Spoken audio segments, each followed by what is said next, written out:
Assets account and accumulated depreciation account और provision for depreciation account.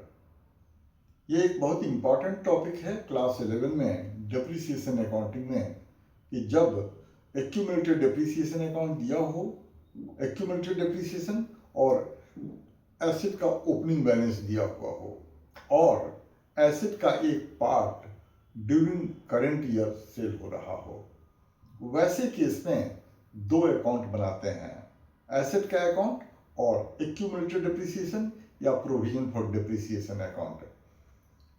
जो asset का account होता है उसको दो पार्ट में डिवाइड कर देते हैं।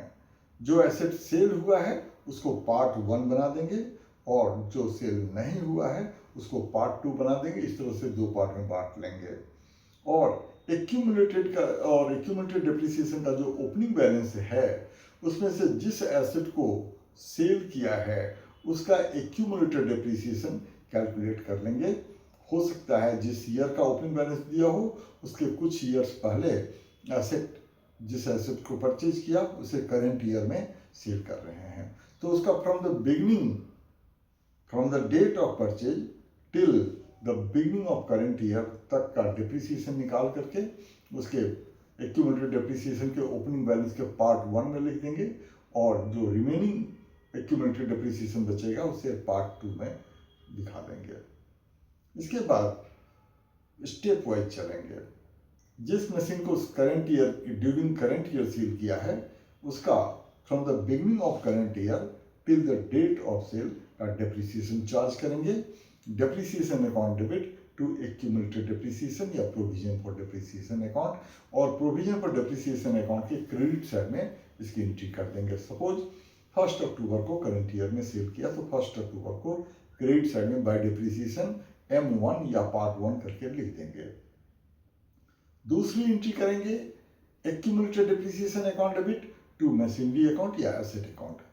जिस एसेट को सेल किया है उसका total accumulated depreciation from the date of purchase till the date of sale तक का total accumulated depreciation machinery account में ट्रांसफर करते हैं, एसेट अकाउंट में ट्रांसफर करते हैं, उसकी एंट्री करते हैं एक्यूमुलेटेड डेप्रिसिएशन अकाउंट डेबिट या provision for depreciation account debit to machinery account या कोई भी एसेट हो उसका अकाउंट। फिर इसकी डबल एंट्री मशीनरी अकाउंट के क्रेडिट साइड में बाई अक्टूबर 1 को या जिस डेट को भी सेल किया है बाई एक्यूमुलेटेड डेप्रिसिएशन अकाउंट लिख देते हैं। इसके बाद अगली एंट्री तीसरी एंट्री उस एसेट को सेल करने की करते हैं। उसकी एंट्री होगी bank account debit to asset account या मशीनरी अकाउंट, और इसका मशीनरी अकाउंट के क्रेडिट साइड में इसकी एंट्री कर देंगे बाय बैंक अकाउंट। इसके बाद जिस एसेट को सेल किया है उस पर गेन या लॉस, इसको निकालने के लिए जिस एसेट को सेल किया है उसके ओरिजिनल कॉस्ट से उसके टोटल एक्यूमुलेटेड डेप्रिसिएशन को माइनस करते हैं तो उस एसेट का book value on the date of sale आ जाता है। अगर सेल वैल्यू से ज़्यादा हो तो गेन होता है, और जब गेन होता है तो उसकी एंट्री करते हैं machinery account debit to machinery की जगह पर कोई भी एसेट हो सकता है to profit and loss account, मतलब जो profit on sale of machinery है उसे लिखते हैं। और अगर लॉस हो तो उसकी जर्नल एंट्री होगी profit and loss account debit या loss on sale of machinery account debit या asset account debit to machinery account, फिर मशीनरी के क्रेडिट साइड में इसकी एंट्री कर देते हैं। इसके बाद जो रिमेनिंग मशीन है उस पर करंट ईयर का पूरे साल का डेप्रिसिएशन लगाते हैं at the end of the year. उसकी एंट्री होती है machinery depreciation account debit to accumulated depreciation account, और एक्यूमुलेटेड डेप्रिसिएशन अकाउंट के क्रेडिट साइड में एंड ऑफ द ईयर में बाय डेप्रिसिएशन M2 करके लिख देंगे। इसके बाद मशीनरी अकाउंट या एसेट अकाउंट को बैलेंस करते हैं। जो रिमेनिंग मशीन का ओपनिंग बैलेंस है वही closing balance at the end of the year में हो जाता है और वही नेक्स्ट ईयर का ओपनिंग बैलेंस बन जाता है।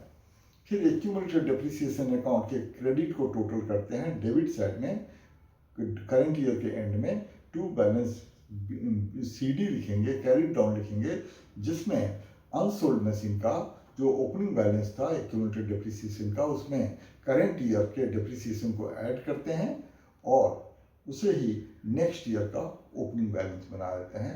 याद रखेंगे, इस पर एग्जाम में 6 मार्कर क्वेश्चन भी आते हैं, इसकी प्रैक्टिस कर लेंगे।